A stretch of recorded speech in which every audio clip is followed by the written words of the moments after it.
I'm Charlotte Healy, and I'm the head of German here at Latymer Upper School, and I'm here today to talk to Andrea Rundholz from the Johanneum in Hamburg to discuss the very special exchange which has existed between our two schools for over 70 years now.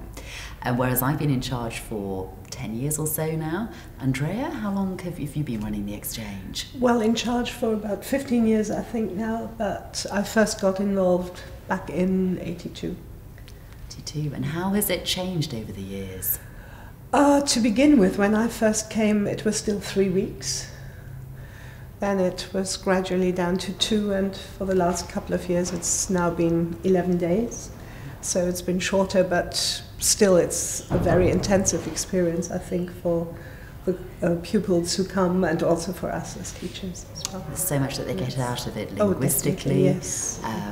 And some of the relationships, of course, that are formed last for years. Yes. Well, the first exchange actually took place in 1948. As far as we're aware, it's the longest running exchange in the world. And the story behind it, Andrea? Well, it goes back to an experience of Frederick Wilkinson, then headmaster at Latymer, which he had in the First World War.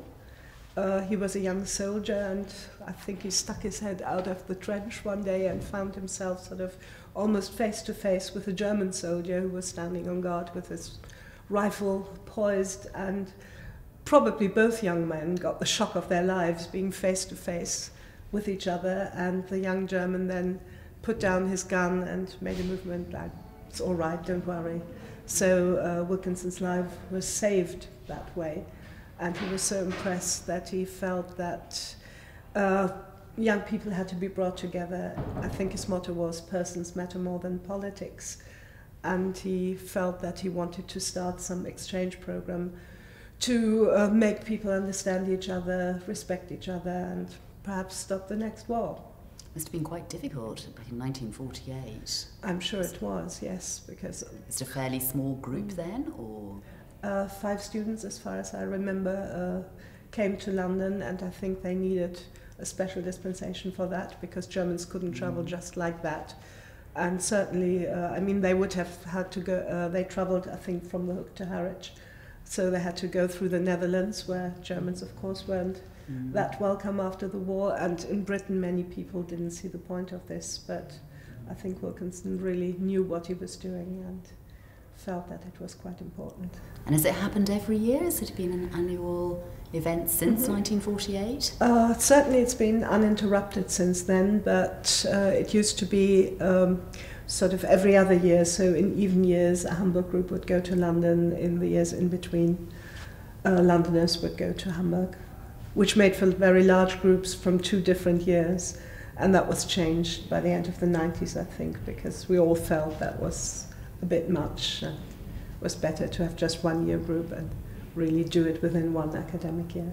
So, of course, pupils, I'm sure you all feel exactly the same. They benefit enormously from a linguistic point of view, definitely, and come yes. back definitely much more confident. It's always very noticeable, those who visited Hamburg, when you see them next in the classroom. I'm sure your students feel the same. It's quite, they sound much more authentic then, yeah. Perhaps bring back some words we don't want in the classroom, but... Possibly. Yes, it's definitely very successful from that respect as well. It's not just a sightseeing trip. Of course not, no. Seeing the different school systems is quite an experience for them as well. They notice there are quite some differences, for the uniform and the structure of the day. Yeah.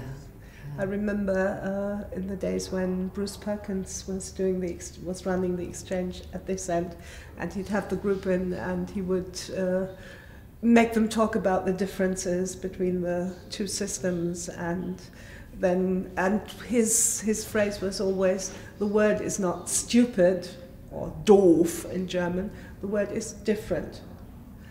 And then, of course, the school uniform would always come up then. And he said, "Well, you're wearing uniforms, aren't you?" "No, we're not."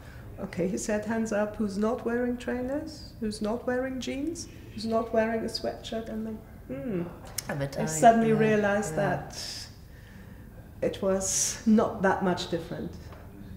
What do you think are the highlights for your students when they come over to London? What do they often quote as being their favourite things that they've done here? Well, they definitely enjoy going to lessons, and they sometimes wish there was more of that, which is of course difficult to organise, but they really enjoy this. And then, I mean, we've got, well, the programme, there are other highlights like the Globe Theatre, the Tower of London, Greenwich is very popular.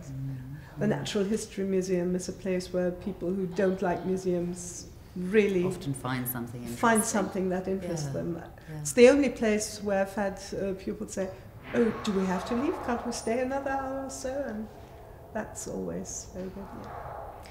And can you describe what the exchange means to your school? Well, I mean, we are of course a very old school, and we're very proud of having had this exchange for such a long time. And I think the links between the two schools also are so strong because of the friendships and relationships between the teachers who've run it and the headmasters who've supported it right from the beginning. And we feel that, yes, the two schools have become firm friends, you might say. Very much so, yes, yes.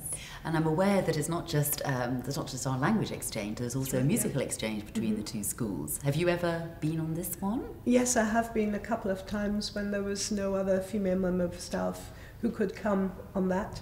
Does it work in a similar style? Or? It does. It's much shorter. It's roughly about a week.